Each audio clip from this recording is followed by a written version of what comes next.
Bismillahirrahmanirrahim. Assalamualaikum warahmatullahi wabarakatuh. Alhamdulillahi rabbil alamin wa bihi nasta'inu ala umuri dunya waddin. Wassalatu wassalamu ala asyrafil anbiya'i wal mursalin wa ala alihi wa sahbihi at-tayyibin at-tahirin wa man tabi'ahum bi ihsanin ila yaumiddin, amma ba'd.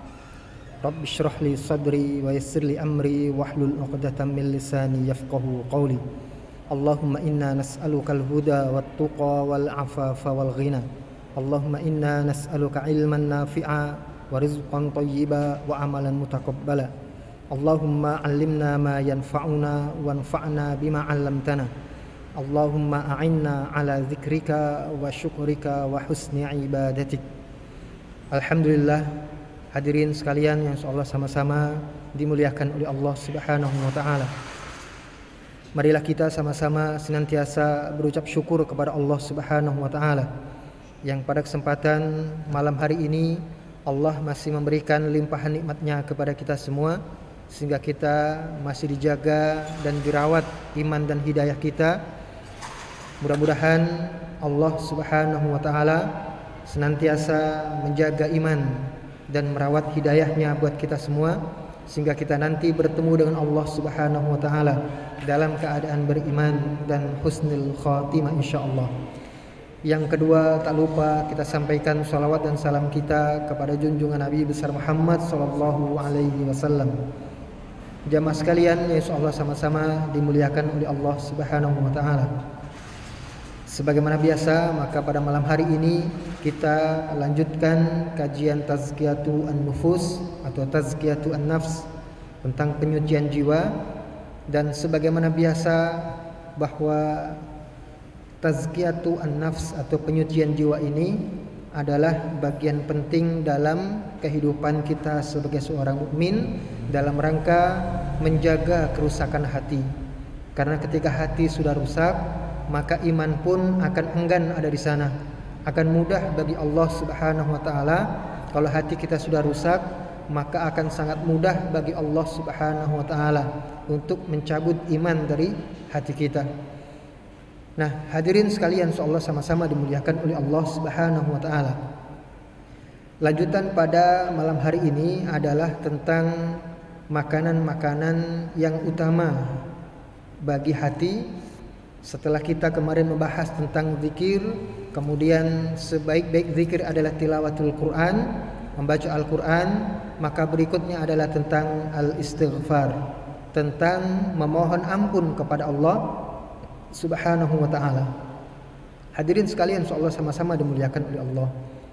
Al-istighfar atau meminta ampun kepada Allah itu adalah zikir dalam bentuk doa kepada Allah Subhanahu wa taala.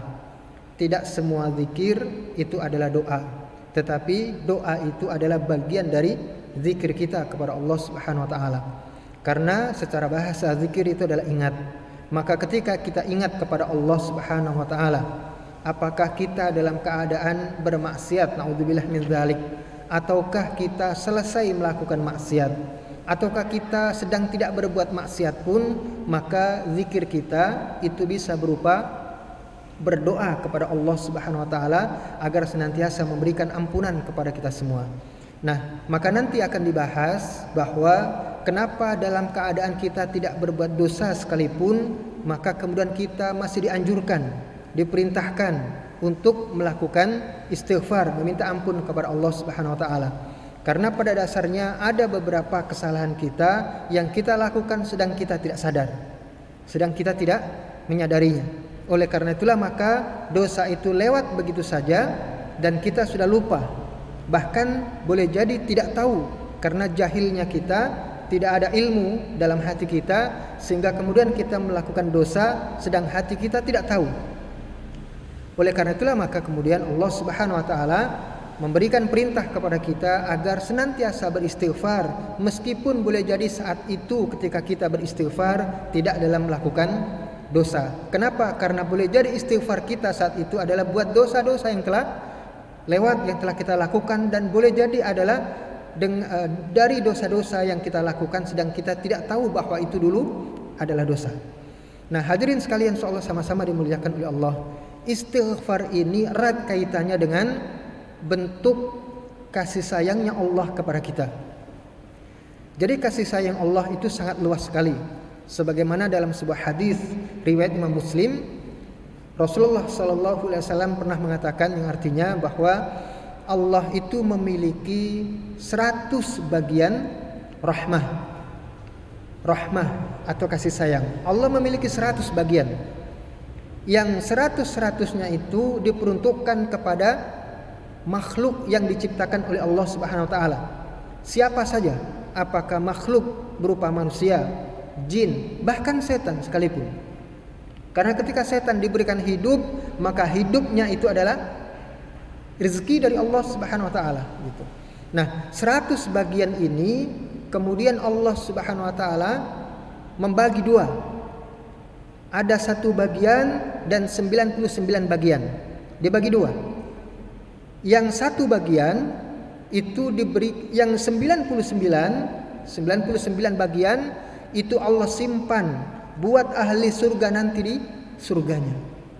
99. Makanya kita tidak terbayang misalnya kalau sampai kemudian Rasulullah SAW bercerita tentang hadis Allah Subhanahu wa taala, hadis qudsi, di mana kemudian Allah Subhanahu wa taala pernah ditanya oleh Nabi Musa. Jadi ceritanya Nabi Musa itu pengen tahu pertama bagaimana seorang hamba yang menghuni surga paling rendah gitu. Itu ditanyakan Nabi Musa kepada Allah Subhanahu wa taala. Ketika ditanya begitu, kemudian Allah mengatakan bahwa nanti ada yang paling rendah itu adalah seseorang yang sudah dikeluarkan oleh Allah dari neraka. Orang terakhir yang dikeluarkan oleh Allah dari neraka. Kemudian dia berjalan menuju Allah Subhanahu wa taala, oleh Allah kemudian ditawarkan, "Sudah masuk sana ke surga." Maka orang itu kemudian pergi ke surga, dan ternyata ketika sampai di depan surga, dia melihat bahwa semua orang sudah menempati tempatnya masing-masing dan semua sudah mendapatkan bagiannya masing-masing. Dia tidak mendapatkan apa-apa. Tapi dalam hadis ini diceritakan oleh Rasulullah sallallahu alaihi wasallam, yukhayyalu 'alaiha. Jadi Allah hendak memberikan ujian, menguji gitu ya. Kalau bahasa kita mengerjai gitu ya, bercanda gitu ya, bercanda. Tapi Allah membuat khayalan di depan mata orang tersebut bahwa surga sudah penuh. Sehingga ketika dia sampai di depan surga, sudah penuh semua. Habis kaplingan gitu. Maka dia datang kepada Allah Subhanahu wa taala balik dan kemudian mengatakan, "Wahai Allah, semua penduduk surga sudah masuk ke tempatnya masing-masing dan sudah mendapatkan bagiannya masing-masing. Saya enggak kebagian." Gitu. Kaplingan sudah penuh, gitu kan? Pokoknya masuk, kata Allah. Maka dia datang lagi di depan pintu surga, kemudian melihat sebagaimana yang pertama. Balik lagi dia kepada Allah SWT sampai 3 kali.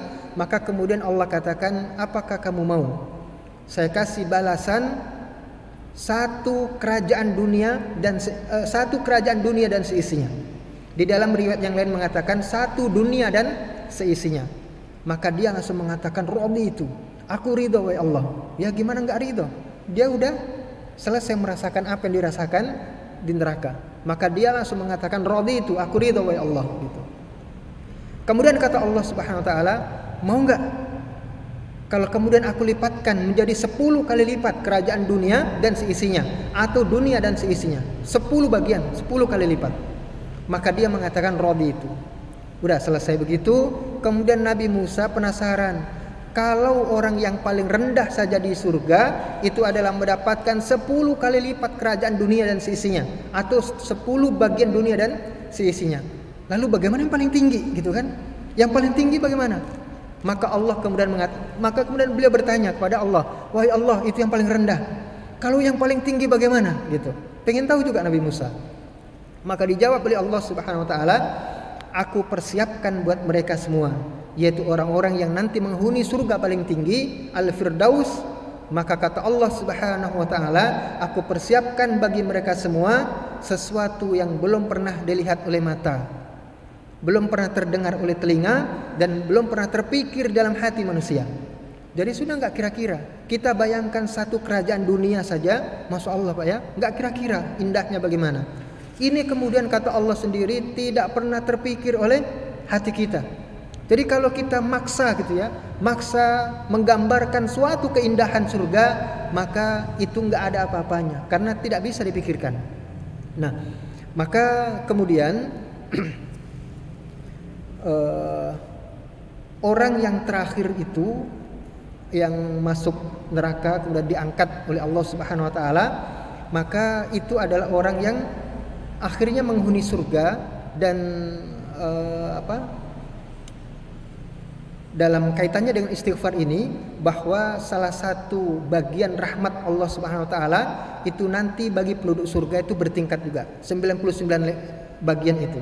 Ada yang seperti tadi, di antara dari 99 bagian rahmat itu adalah 10 kali lipat kerajaan dunia dan seisinya.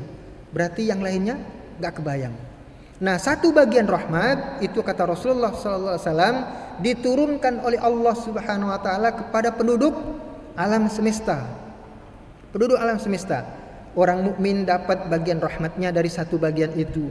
Orang kafir juga dapat satu bagian rahmat dari satu bagian itu. Sampai hewan-hewan pun sama. Maka kata Rasulullah SAW, sampai kalau nanti ada seekor hewan yang dia mengangkat kakinya agar tidak menginjak anaknya, maka itu adalah kasih sayang binatang dari satu bagian yang diturunkan oleh Allah Subhanahu wa taala.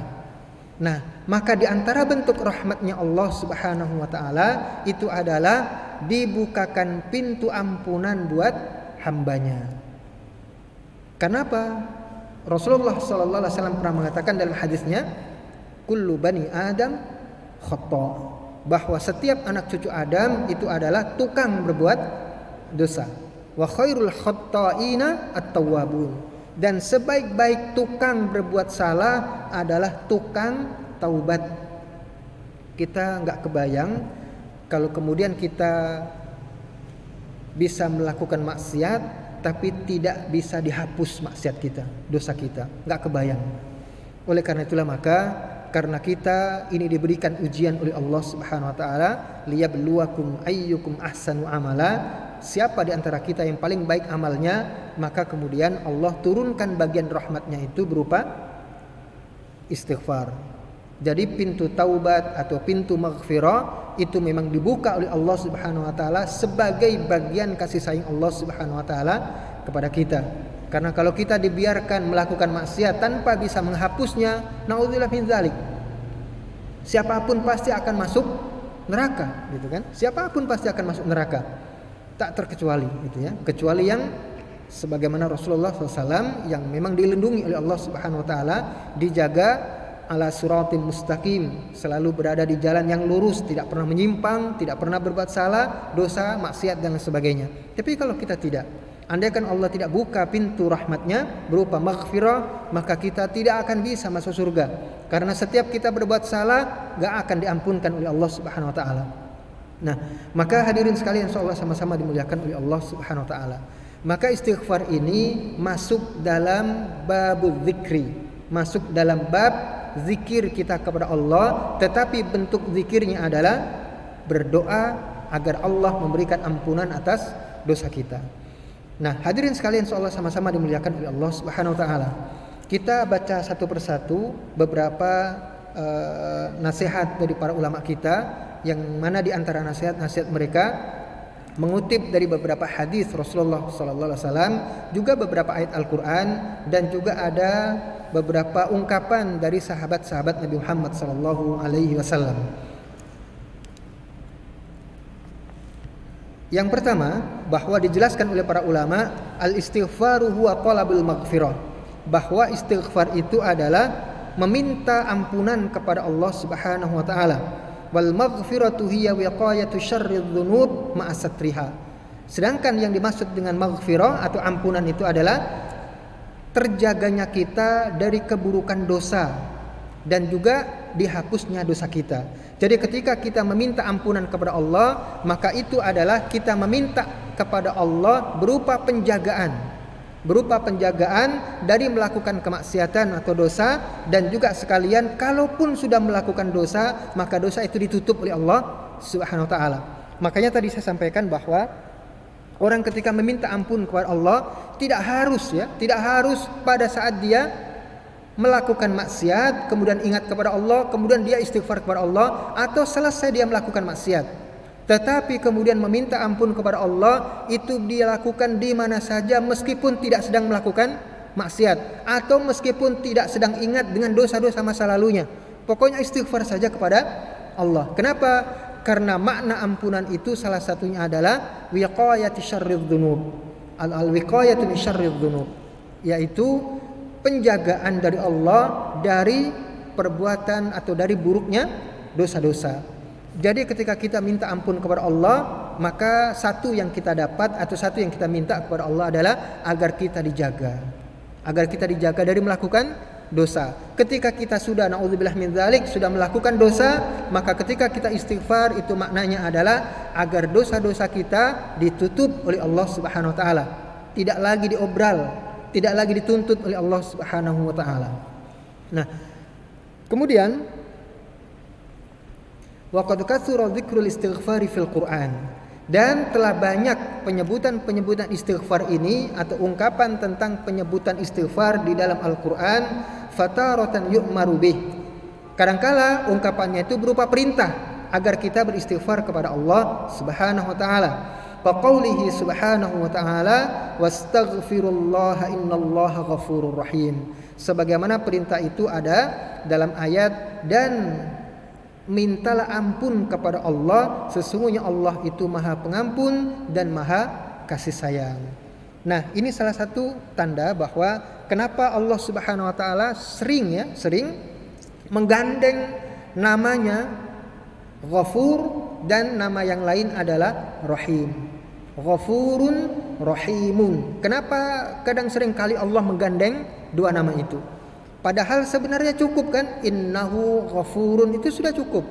Tetapi kadangkala Allah tambah satu lagi untuk menegaskan kepada kita bahwa ampunan itu adalah bentuk kasih sayangnya Allah Subhanahu wa taala. Contoh, al-wiqayatu min syarridz dzunub. Jadi salah satu makna maghfirah itu adalah al-wiqayatu min syarridz dzunub, yaitu penjagaan dari buruknya dosa-dosa. Berarti benar, kalau kita sudah dijaga oleh Allah, berarti itu tanda Allah berikan kasih sayang kepada kita, sehingga kita tidak melakukan maksiat dan terjaga dari melakukan keburukan. Nah, oleh karena itulah maka digandeng antara Ghafurun Rahim, menegaskan kepada kita bahwa ampunan Allah itu erat kaitannya dan memang terkait dengan rahmah, dengan kasih sayangnya Allah Subhanahu wa taala. Kemudian di dalam ayat yang lain di surah Ali Imran, Allah sebutkan wal mustaghfirina bil ashar, dan orang-orang yang senantiasa meminta ampun kapan? Bil ashar, fil ashar. Wal mustaghfirina bil ashar, dan meminta ampun di waktu sahur. Nah, ini yang harus kita perhatikan. Allah sebutkan ungkapan al ashar itu adalah waktu sahur. Apa itu waktu sahur? Ya waktu sahur di mana kita biasanya sahur untuk puasa misalnya, yaitu waktu sebelum atau menjelang, sebelum dan menjelang subuh, waktu subuh. Itu namanya waktu sahur. Tetapi kita dapati misalnya, ini yang harus kita perhatikan juga, mudah-mudahan kita juga terhindar dan keluarga kita juga terhindar dari kesia-siaan ketika kita di waktu sahur di bulan suci Ramadan. Masya Allah, sekarang ini kita menghadapi gempuran musuh masuk ke rumah-rumah kita tanpa kita bisa mencegah.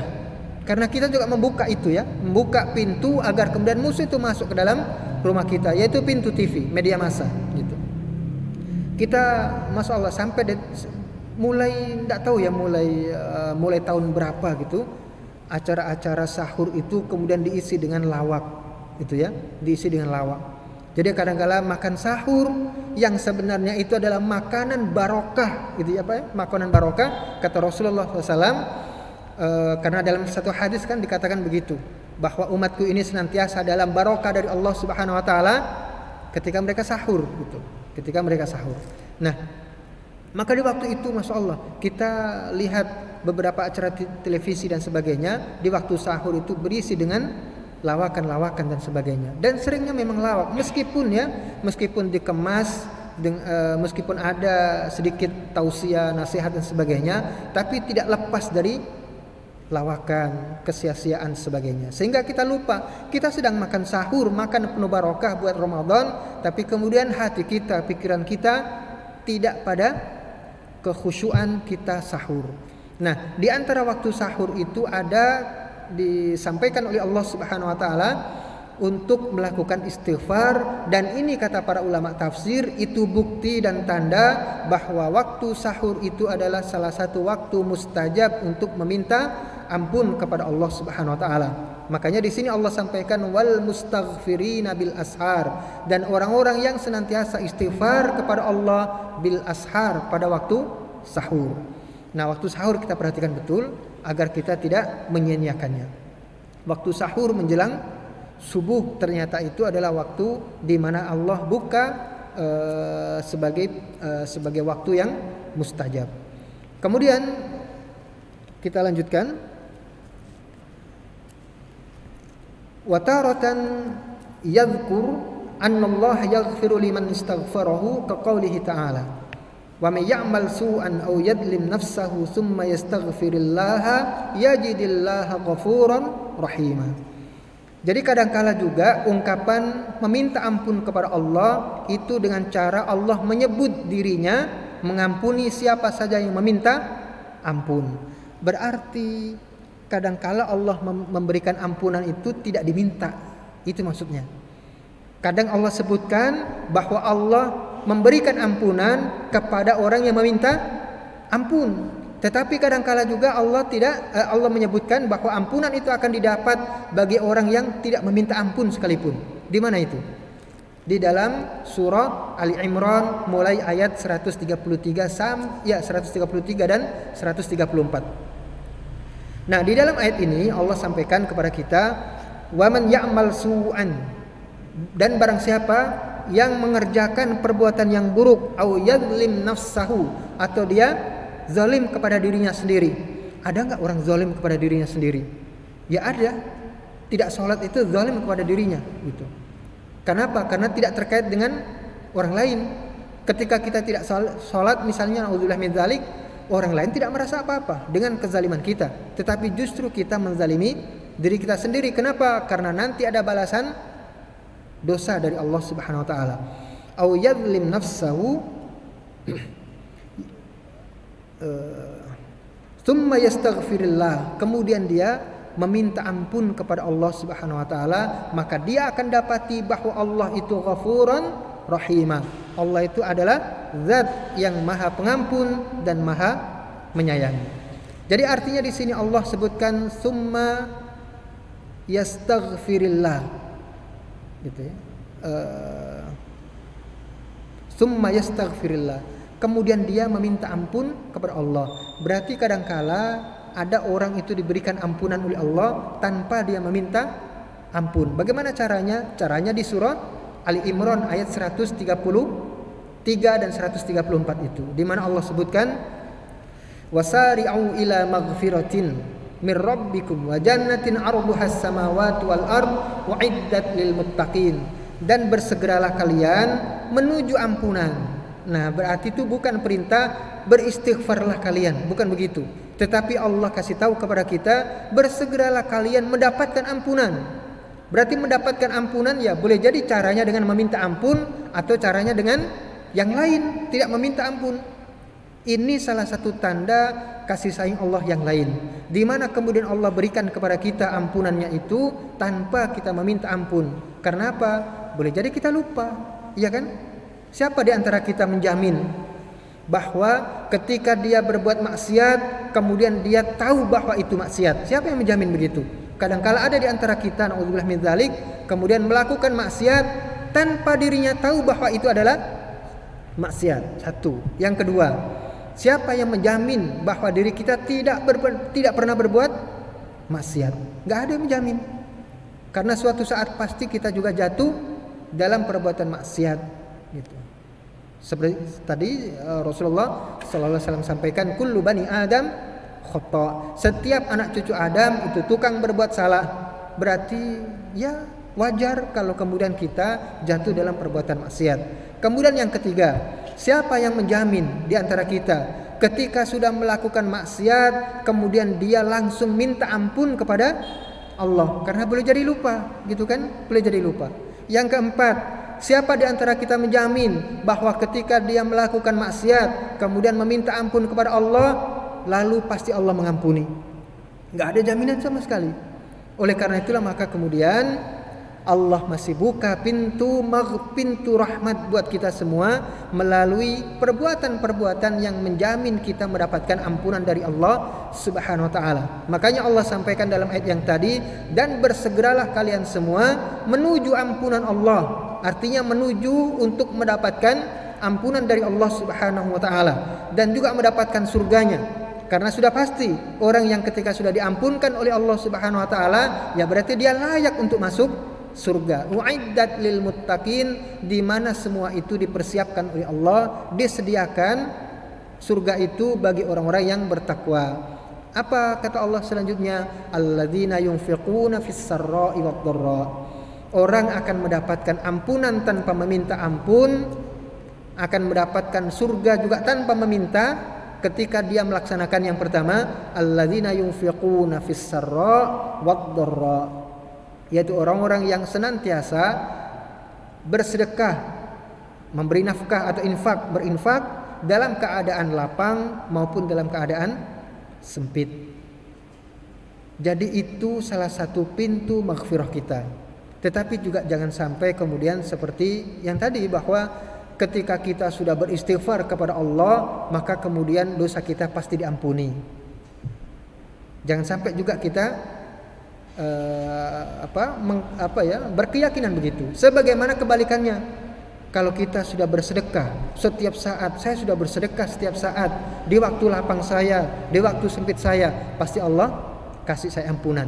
Tidak boleh begitu. Kenapa? Karena pada dasarnya Allah tidak pernah kasih tahu kepada kita, kamu sudah saya ampuni. Nggak ada. Meskipun nanti memang ada hadis di mana dalam Sahih Al-Bukhari dari Abu Hurairah radhiyallahu anhu, Rasulullah SAW pernah bercerita. Tapi kalau Rasulullah bercerita ya kita paham, kita ngerti bahwa itu memang wahyu dari Allah. Tapi kalau kita bercerita sendiri, saya sudah bersedekah pasti sudah diampunkan oleh Allah, saya sudah meminta ampun kepada Allah pasti Allah sudah ampunkan, itu berarti tidak bisa. Kenapa? Karena kalam kita itu bukan sebagaimana kalamnya Rasulullah SAW. Wa ma yantiqu 'anil hawa in huwa illa wahyu yuha. Kalau Rasulullah SAW berbicara, maka pembicaraan Rasulullah adalah wahyu yang tidak pernah salah, gitu. Nah, maka kita tidak boleh menjamin itu, supaya kemudian kita senantiasa merasa butuh kepada Allah akan ampunannya, gitu. Nah, hadirin sekalian, insyaallah sama-sama dimuliakan oleh Allah Subhanahu wa taala. Yang kedua, yang tadi kan alladzina yunfiquna fis sarra'i wad dharra wal kadhiminal ghaidh, dan orang yang sanggup, mampu menahan amarah. Masya Allah, ini berat sekali Pak ya. Ada kita tidak bisa menahan amarah, bahkan kemudian kita rawat sampai 7 turunan, gitu, sampai 7 turunan. Nah, lihat ya itu, liatin tuh ya, tandain tuh orangnya, gitu. Itu sampai ke anak kita ngomong begitu. Nanti kita punya cucu, ngomong juga ke cucu, lihat ya, tandain orang itu ya, gitu. Sampai 7 turunan dirawat. Bahkan naudzubillah min dzalik, sampai meninggal dunia belum pernah islah, belum pernah berdamai, gitu. Nah, maka menahan amarah ini luar biasa susahnya. Tetapi karena susahnya itulah balasannya nggak tanggung-tanggung kata Allah. Boleh jadi dengan itu Allah kasih ampunan. Nah, kasih ampunan terhadap dosa-dosa kita yang boleh jadi kita tahu dosa itu atau kita sudah lupa dengan dosa kita itu. Maka wal kadhiminal ghaidha adalah salah satu pintu kita mendapatkan ampunan dan surga dari Allah. Kemudian berikutnya adalah wal afina 'anil nas, dan memaafkan orang lain. Ini tambah berat sebenarnya ya, tambah berat. Dari pertama, kedua itu tambah berat. Kan misalnya begini. Alladzina yunfiquna fis sarra'i wad dharra. Kita bersedekah cuman 1000, tapi ikhlas itu kan 1000 kan sangat kecil Pak ya, mungkin ya sangat kecil, dan kita mungkin juga sangat tidak, ya nggak merasa apapun ya, nggak merasa kurang, nggak merasa apa dan sebagainya gitu. Yang penting bahwa Allah hitung itu ikhlas, selesai. Tapi itu sangat ringan, 1000 rupiah gitu ya, boleh jadi menjadi pintu surga kita. Jangankan 1000 ya, jangankan 1000. Kalau di mata Allah itu apapun yang kecil, kalau kemudian Allah bisa membuat itu besar karena niat kita yang solih, yang solihah, maka akan menjadi besar. Apa itu contohnya? Separuh buah kurma. Barangkali masih ingat ya kisah yang dulu pernah saya sampaikan. Separuh buah kurma itu menjamin orang selamat dari jilatan api neraka. Berapa harganya separuh buah kurma? Nggak ada. Kita beli 1000 mungkin lebih dari beberapa biji. Tapi kalau separuh buah kurma itu menandakan bahwa perbuatan yang sepele sekalipun, ini dulu kita pernah bahas dalam bab yang pertama dulu ya, tentang al-ikhlas finniyah, ikhlas dalam niat kita. Jadi 1000 itu ringan sekali, tapi bisa bisa menjadikan kita mendapatkan ampunan dari Allah Subhanahu wa taala. Lebih berat lagi adalah menahan amarah. Jadi menahan amarah itu ya memang berat, lebih berat daripada sedekah yang 1000 tadi gitu ya. Kecuali sedekahnya 1 triliun ya gitu. Berat sekali itu. Karena kita juga nggak ada asetnya sebesar itu. Tapi berat. Tapi menahan amarah itu pasti lebih berat gitu ya. Kan itu urusannya hati gitu. Kemudian yang lebih berat lagi misalnya wal afina 'anin nas, memaafkan orang. Kenapa lebih berat daripada menahan amarah? Karena orang menahan amarah belum tentu dia maafin, ya kan? Yang penting dia tahan aja. Pokoknya nggak, udahlah, saya tahan aja. Meskipun hati masih mendidih gitu. Meskipun masih gitu, mendidih gitu. Tapi kalau sudah memaafkan orang, berarti dia sudah ikhlaskan, dia sudah halalkan perbuatan zalim saudaranya atau kawannya itu. Kan nggak mungkin ya misalnya, yaudah saya maafkan dah gitu, tapi masih begini gitu, yaudah saya maafkan pokoknya gitu. Itu tandanya dia belum memaafkan. Kenapa masih begini, masih ngepel gitu kan? Jadi masih gerundel dan sebagainya. Tetapi memaafkan itu ya berarti dia sudah halalkan dosa saudaranya dan sebagainya. Makanya lebih berat. Yang paling berat lagi adalah wallahu yuhibbul muhsinin, dan sesungguhnya Allah senantiasa menyukai atau mencintai orang-orang yang berbuat kebaikan. Ya apa saja, kebaikan apa saja. Itu lebih berat karena lebih banyak. Infak iya, menahan amarah iya, kemudian memaafkan orang juga iya. Itu yang paling berat gitu ya. Tetapi tetap yang nafkah saja itu sudah menjamin dia mendapatkan ampunan dari Allah Subhanahu wa taala. Nah, maka meminta ampun ini adalah salah satu bentuk rahmatnya Allah kepada kita semua. Oleh karena itulah maka ketika Allah sudah buka pintu rahmatnya, jangan pernah kita sia-siakan. Sebagaimana ketika Allah buka pintu rezeki, maka jangan sampai kita kemudian menyia-nyiakan rezeki dari Allah Subhanahu wa taala. Ya salah satunya adalah menuntut ilmu Pak ya. Itu dalam salah satu hadis, ada di dalam Kitabul Ilmi, kitab yang ketiga dalam Sahih Al-Bukhari. Itu ada salah satu cerita Rasulullah SAW mengatakan kepada para sahabatnya, mau nggak saya kasih tahu tentang 3 golongan manusia ketika dia berkaitan dengan ilmu Allah Subhanahu wa taala. Maka kemudian para sahabat bertanya siapa mereka itu. Kata Nabi Muhammad SAW, yang pertama ada orang datang ke tempat majelis ilmu, ya ini hubungannya dengan Rasulullah ya gitu. Datang majelis ilmunya Rasulullah SAW, lalu kemudian dia duduk di depan gitu.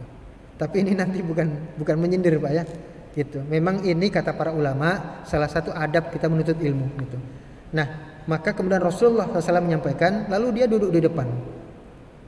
Maka Allah pun memberikan ilmu kepada orang tersebut. Kenapa? Karena Allah antusias melihat orang itu antusias menuntut ilmu. Yang kedua kata Rasulullah SAW, dia masuk ke majelis ilmu tapi duduk paling belakang. Nah, alhamdulillah nggak ada kita ya, paling belakang sana soalnya. Duduk paling belakang, dia malu-malu maksudnya kata Rasulullah. Dia malu-malu. Ya Allah pun malu-malu akhirnya gitu. Malu-malu ngasih ilmunya gitu. Karena dia malu-malu gitu kan. Yang ketiga kata Rasulullah, dia sudah tahu ada majelis ilmu, dia balik. Makanya Allah pun balik gitu. Allah pun balik. Nah, ini sama dengan ketika kita tadi ya, hubungannya ketika Allah sudah buka pintu rizki atau pintu kasih sayang berupa maghfirah, maka kita harus antusias. Apakah dengan cara meminta ampun bentuknya, ataukah dengan cara melakukan amal solih gitu ya, melakukan amal solih yang itu salah satu juga pintu dihapusnya dosa-dosa kita. Sebagaimana misalnya kata Rasulullah SAW dalam hadis yang sangat terkenal, ittaqillaha haitsuma kunta. Takutlah kepada Allah dimanapun kamu berada, gitu ya, dimanapun kamu berada. Wa'adbi'il hasanah wa'adbi'is sayyi'atal hasanata tamhuha. Dan ikutilah perbuatan burukmu itu dengan melakukan perbuatan baik, niscaya perbuatan baik itu akan menghapusnya. Tapi bukan berarti begini, kayak mazhab sebagian orang, mazhab STMJ, tahu ya? Salat terus maksiat jalan. Enggak apa-apa maksiat, yang penting kita tetap salat. Setelah maksiat kita salat gitu. Setelah maksiat kita berpuasa, setelah maksiat kita zikir misalnya. Tidak begitu. Nah, nanti juga disebutkan oleh Rasulullah SAW. Nah, jadi maksudnya kata Rasulullah SAW adalah ketika kita tiba-tiba jatuh dalam perbuatan dosa, maka salah satu bentuk kita kembali kepada Allah dari dosa-dosa itu adalah segera kita ikuti dengan perbuatan baik, dan perbuatan baik itu adalah tanda taubatnya kita gitu. Makanya akan dihapus, meskipun boleh jadi kita tidak istighfar kepada Allah.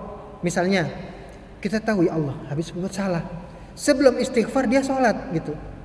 Sebelum istighfar dia sholat dulu misalnya, dalam rangka menghapus dosa. Boleh jadi langsung dihapus oleh Allah, padahal istighfarnya belum gitu misalnya. Nah, boleh jadi begitu. Wa khaliqin nas bi khuluqin hasan, dan pergaulilah manusia dengan perbuatan yang baik. Kata Allah di dalam ayat yang lain, Allah mengatakan innal hasanati yudhibna as-sayyi'at. Sesungguhnya perbuatan-perbuatan yang baik itu senantiasa menghapus dosa-dosa, menghapus kesalahan-kesalahan. Tetapi perlu kita ingat, semua ulama sepakat bahwa dosa-dosa yang dihapuskan oleh Allah dengan istighfar, atau dosa-dosa yang dihapuskan oleh Allah dengan perbuatan baik, bukan dengan istighfar ya, dengan perbuatan baik, sedekah, sholat, kemudian berpuasa atau memaafkan orang, bukan istighfar ya, itu adalah dosa-dosa kecil. Tetapi kalau dosa besar, maka tetap kita harus bertaubat, dan bentuk utama taubat itu adalah istighfar. Nanti mungkin ada yang bertanya, sholatut taubah, ya itu pelengkap, tapi tetap yang utama adalah taubat itu dengan istighfar kepada Allah Subhanahu wa taala. Nah, jadi yang dihapus itu adalah dosa-dosa kecil. Nah, hadirin sekalian, insyaallah sama-sama dimuliakan oleh Allah Subhanahu wa taala. Masih ada waktu berapa?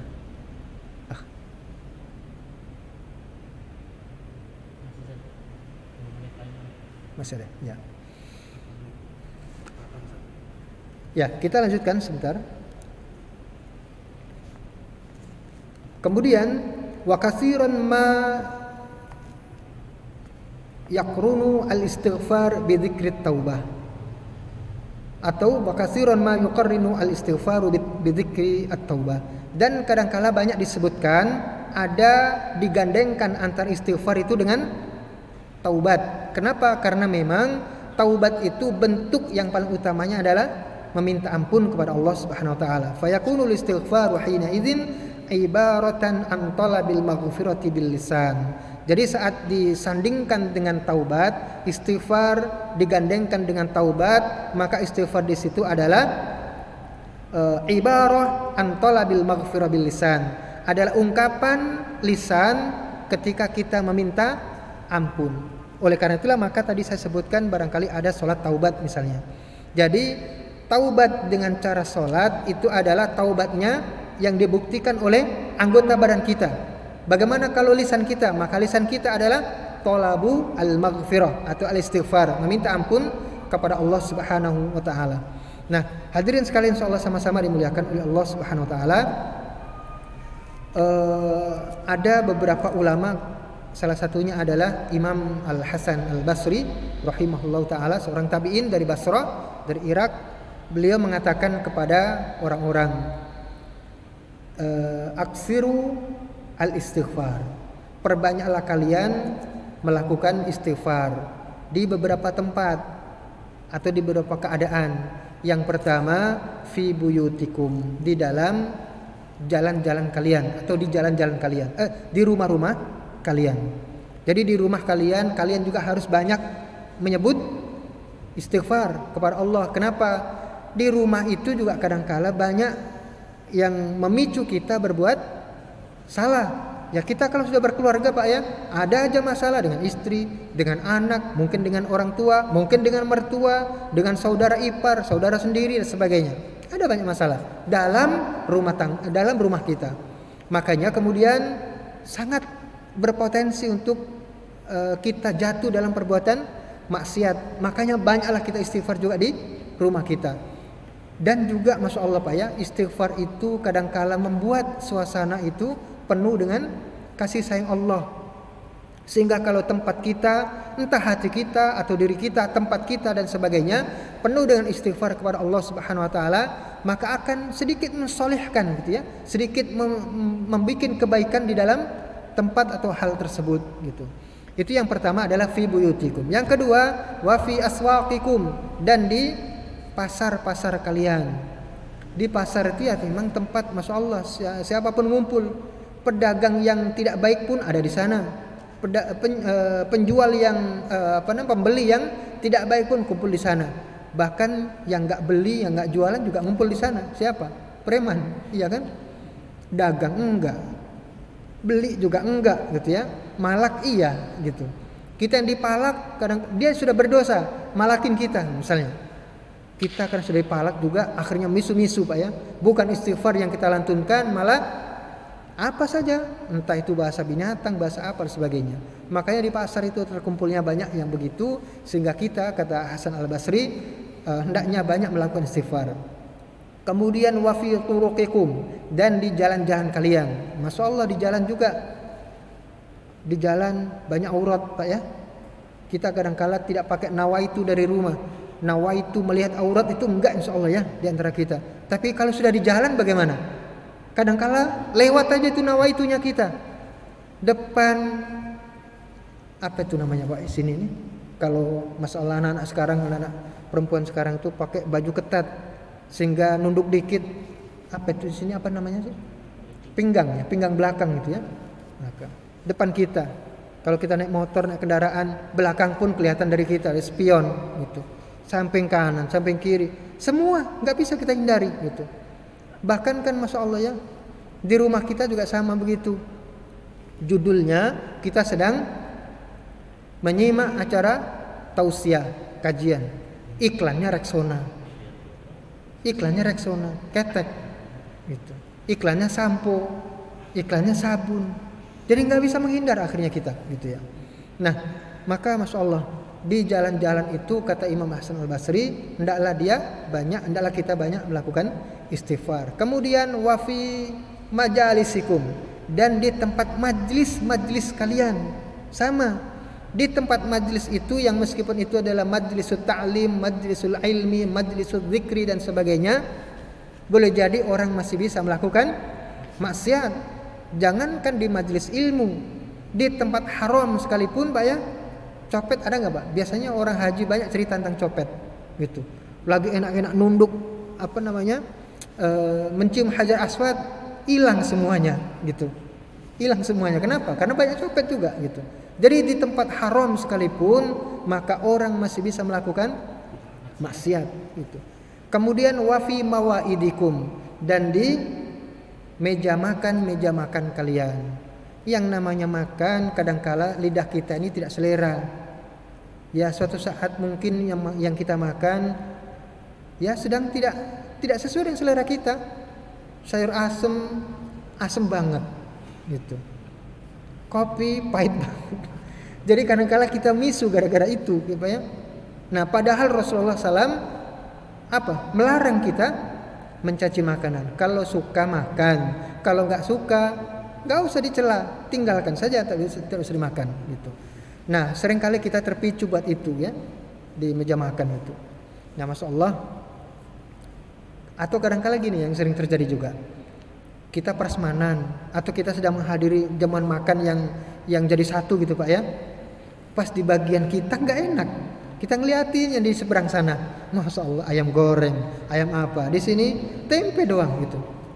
Tempe mulu, dia mulai mencela, tempe mulu, bosan sebagainya.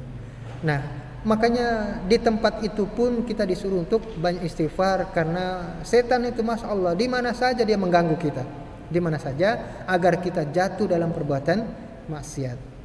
Hadirin sekalian, insyaallah sama-sama dimuliakan oleh Allah Subhanahu wa taala.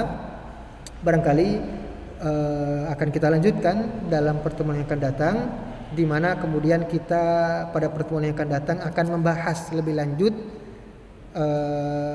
agar kita tidak salah paham tentang STMJ tadi. Setelah berbuat maksiat, akan kata Allah menutup dengan perbuatan taat misalnya. Berarti boleh dong langsung begitu lagi jatuh lagi dosa, maka dia langsung berbuat taat kepada Allah dan sebagainya. Insyaallah kita lanjut pada pertemuan yang akan datang. Sampai di sini barangkali, wabillahi taufik wal hidayah. Assalamualaikum warahmatullahi wabarakatuh.